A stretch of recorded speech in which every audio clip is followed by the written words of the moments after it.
o plano da Polícia Federal para o dia da prisão de Lula. Preparativos envolvem 350 pessoas, avião e apoio da PM.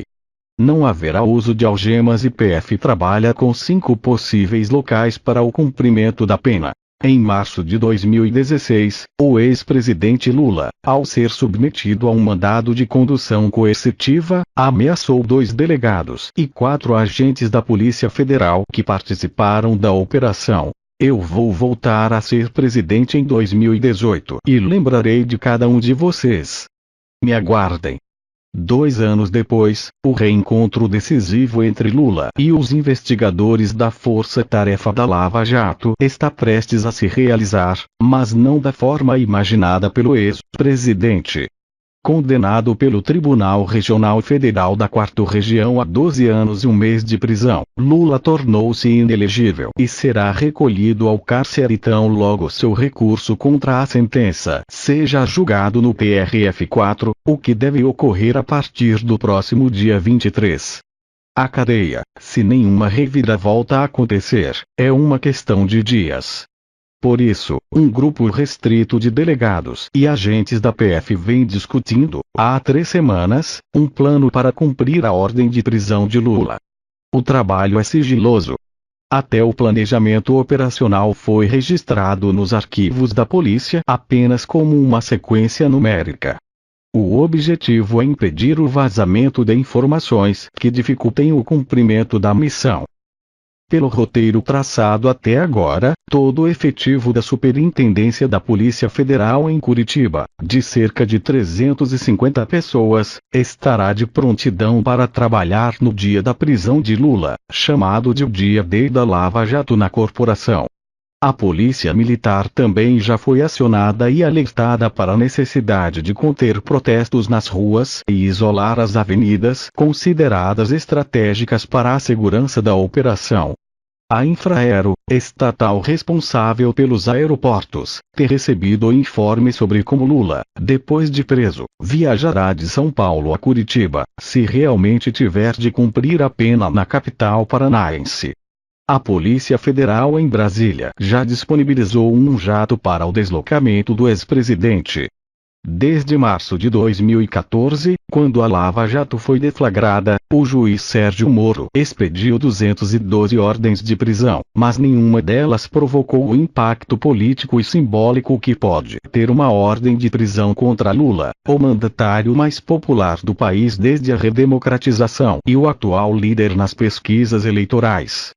Ciente do peso da biografia do alvo, a PF quer evitar erros cometidos em ações anteriores, para não vitaminar o discurso de Lula segundo o qual ele tem sido vítima de uma caçada judicial. Já foi acordado, por exemplo, que não haverá o uso de algemas nem de camburão. A Polícia Federal espera deter Lula em sua casa em São Bernardo do Campo, SP, mas está disposta a negociar com a defesa do ex-presidente o local de rendição. Se for recolhido em São Paulo, Lula será encaminhado ao aeroporto de Congonhas, provavelmente com destino ao aeroporto Afonso Pena, em Curitiba. Disse provavelmente porque caberá à Justiça definir onde se dará o cumprimento da pena. Na capital paranaense, Lula fará exame de corpo de delito no Instituto Médico Legal, IML, ou no próprio aeroporto, ao desembarcar. O passo seguinte ainda está sob estudo. A Polícia Federal listou 5 locais onde o ex-presidente pode cumprir sua pena. Um deles é um quartel do Exército em Curitiba. Outro, a base aérea, no aeroporto de Bacaxiri, a 5 quilômetros da Superintendência da Polícia Federal. Ambas as alternativas encerram, em tese, 2 vantagens: mais segurança pessoal para o ex-presidente e desestímulo a manifestações em suas imediações, já que Lula ficaria muito distante dos populares.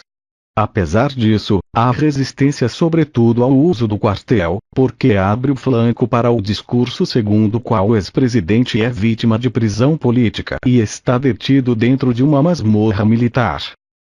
Diz um policial envolvido no planejamento da prisão, que pediu para não ser identificado porque não tem autorização para falar publicamente. A gente poderia dar munição para ele posar de vítima e de injustiçado. Isso certamente acontecerá se utilizarmos como alternativa de segurança uma unidade do Exército. Entre as outras opções de prisão está a própria Superintendência da PF, no bairro de Santa Cândida, apontada como a mais adequada para a custódia inicial do ex-presidente. Como o local não está preparado para abrigar presos em cumprimento de pena, a ideia é utilizá-lo até que a justiça decida o destino definitivo para onde o petista deve ser levado. A estada de Lula na superintendência provocaria uma reacomodação dos condenados ali alojados. Os policiais pretendem reunir todos os presos da Lava Jato em 2 celas, deixando uma terceira cela exclusivamente para o ex-presidente. Se isso não for possível, planejam esvaziar uma sala, transformando-a em cárcere temporário, para que Lula fique isolado dos demais. Outra hipótese é levar o ex-presidente para o Complexo Médico Penal, CMP, em Pinhais. Desde 2015, o CMP é o destino oficial dos presos condenados no Petrolão. Apesar de ser reservado prioritariamente a sentenciados que precisam de tratamento médico, o complexo tem 2 alas para corruptos e criminosos de colarinho branco. Na ala 6, estão 12 estrelas do Petrolão, entre elas os ex-deputados Eduardo Cunha e André Vargas, o ex-governador Sérgio Cabral, o ex-presidente da Petrobras Aldemir Bendini e o petista João Vacari Neto, ex-tesoureiro do partido. Lula reforçaria esse escrete de estrelas abatidas pela corrupção. Comparado aos presídios brasileiros, o CMP é tranquilo e dispõe de boas instalações. Tem banho quente, graças a uma obra patrocinada pelo empresário Sérgio Mendes, da empreiteira Mendes Júnior, que passou um tempo por lá e foi sentenciado a 27 anos e 2 meses de prisão na segunda instância por envolvimento no escândalo da Petrobras. No local não há superlotação, mais de 30% das vagas para detentos estão desocupadas. Os policiais acham que o CMP só deve ser acionado depois de a justiça decidir se o petista deve cumprir seus anos de cadeia em Curitiba. É que, no caso de presos como Lula, a lei oferece a possibilidade do cumprimento da sentença em local próximo aos familiares. Na situação do ex-presidente, esse lugar seria São Paulo, onde moram seus filhos e irmãos. Precavido, o complexo de Pinhais também se prepara para receber Lula. Se isso ocorrer, a logística já está planejada.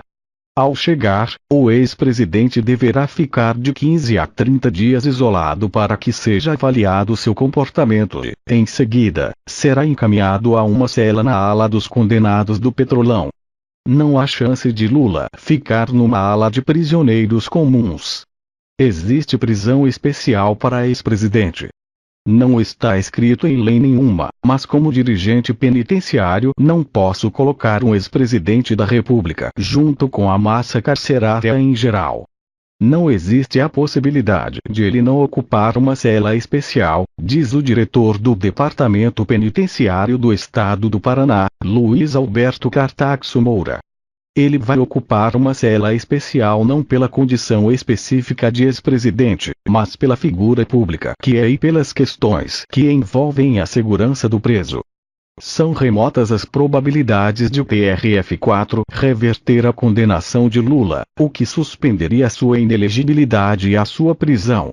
Há, no entanto, a possibilidade de um tribunal superior em Brasília conceder uma liminar ou habeas corpus livrando-o das 2 penas. O ex-presidente faz pressão nesse sentido. Seus correligionários até lançaram uma campanha, "Eleição sem Lula é fraude", a fim de garantir a sua participação no próximo pleito. A iniciativa padece, pelo menos até agora, de falta de apoio popular. Em entrevista ao jornal Folha de São Paulo, publicada na quinta-feira 1º, Lula disse que não fugirá do país, nem se matará. E prometeu brigar até o fim. O fim, no seu caso, está cada vez mais perto, seja o de sua liberdade, seja o do seu encarceramento.